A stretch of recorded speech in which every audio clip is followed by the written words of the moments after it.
Enggak lah tu Rafiq, malu aku. Lepas tu kang mengemis pula nak pinjam kat aku. Tak apa bang, biar kawan abang je yang bayarkan.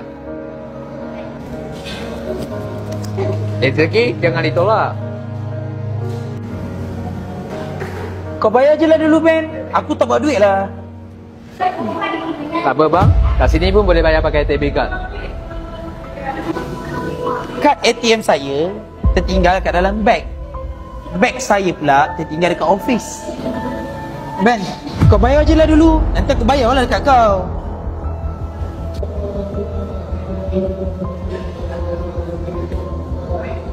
Kat sini pun boleh pakai QR. Takkanlah orang kaya macam abang tak pakai online banking.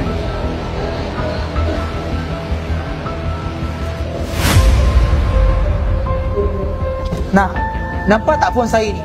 Dah habis bateri kan? Ben, kau cepatlah bayar.